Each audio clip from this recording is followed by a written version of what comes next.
Depuis 2 mois, la question du retour au pays agite la communauté estudiantine puisque les vols de la compagnie canadienne ont été annulés. Les collectivités antillaises, suite à une pétition largement paraphée par les parents et ressortissants de ces territoires, ont affrété des avions en fin de semaine dernière. Pour les étudiants guyanais, pas de solution pour l'heure. Il est fort probable qu'ils devront passer par Paris avant de pouvoir rejoindre l'aéroport Félix-Éboué, une situation assez difficile à supporter.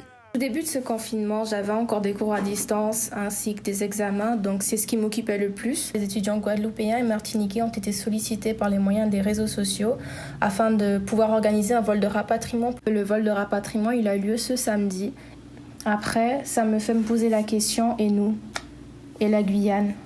Qu'en est-il de nous? Pas de mobilisation pour l'heure en Guyane, mais des parents et leurs enfants inquiets et qui cherchent à régler la situation. Fermeture des campus, fin de bail et système D pour l'hébergement. Avant de mettre le cap sur Cayenne, il serait un peu plus de 100 Guyanais ayant opté pour les études au Canada. En tant qu'étudiant guyanais au Canada, la situation elle est vraiment frustrante en fait, sur un plan financier, sur un plan logistique et juste dans la vie de tous les jours. C'est frustrant parce qu'on se sent pas reconnu en fait. Je devais retourner en Guyane via la Martinique, mais mon billet a été annulé parce que la Martinique bloque tout. Du coup, j'avais racheté un billet pour plus tard, mais l'autre billet a été annulé lui aussi. Du coup, si je veux entrer, je fais comment? Il faut que je passe par Paris, mais ça représente un risque en plus, ça représente un coût en plus, et c'est vraiment pas pratique.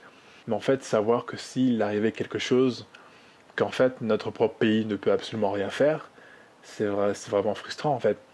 Puis ce qui arrive avec la Martinique et la situation, et le manque de reconnaissance de nos élus même. Sans reprise des vols de la compagnie Air Canada vers les Antilles, ces étudiants qui attendent de retrouver leur famille sont pour l'heure obligés de trouver une alternative. Et ce plan B les obligerait à transiter par Paris avec des coûts supplémentaires et l'achat de nouveaux titres de transport alors qu'ils en avaient déjà un en poche. Suivez l'info sur Guyana Première, télé, radio et Internet.